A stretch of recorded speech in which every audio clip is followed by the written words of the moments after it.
Le 14 avril 2006, à 3h14 du matin.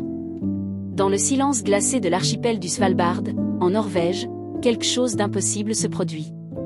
Un signal radio crépitant déchire la nuit polaire. Il ne provient pas d'un navire ou d'un avion. Il émane de la station Isla 7, une base de recherche russe abandonnée depuis 1994, figée dans la glace et le temps. Imaginez. Au cœur de l'Arctique, à des centaines de kilomètres de toute civilisation, une station fantôme se réveille. Le signal est clair, bien que déformé.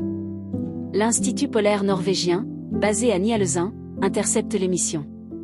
La surprise laisse vite place à l'incompréhension.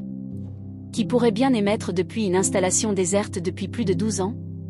Les protocoles sont lancés. Une équipe d'expédition est immédiatement envoyée pour enquêter. Après un voyage éprouvant à travers des paysages d'une beauté désolée, ils atteignent enfin Isla 7. La station est exactement comme on l'avait laissée, silencieuse, recouverte de neige, ses bâtiments comme des tombes de métal et de béton. Ils forcent l'entrée. À l'intérieur, tout est figé. Des tasses à café encore sur les tables, des documents éparpillés, des lits défaits. Un instantané d'un départ précipité, conservé par le froid polaire. Ils explorent chaque recoin, chaque couloir, espérant trouver une trace de vie. Une explication.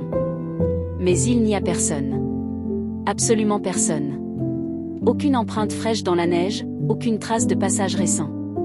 L'équipe inspecte la salle de communication. L'équipement est ancien, couvert d'une épaisse couche de poussière. Rien ne semble avoir été touché depuis des années. Et pourtant, c'est bien de là que le signal a été émis. Les techniciens sont formels, l'appareil est hors d'état de marche. Alors, comment? Une anomalie atmosphérique? Une interférence cosmique?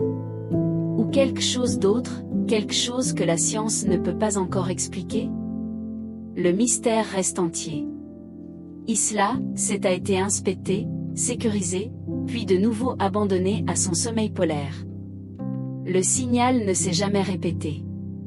Aucune explication officielle n'a jamais pu être confirmée. On dit parfois que dans ces étendues blanches et infinies, l'isolement peut jouer des tours à l'esprit. Mais ce signal était bien réel, enregistré, analysé. Peut-être que dans le grand vide de l'Arctique, certains échos du passé refusent simplement de s'éteindre. Ce n'est pas la solitude qui nous fait entendre des voix. C'est le silence que les autres ont laissé derrière eux. Merci d'avoir regardé. Si ce genre d'histoire vous fascine, n'hésitez pas à vous abonner pour ne rien manquer de nos prochaines explorations. À très bientôt.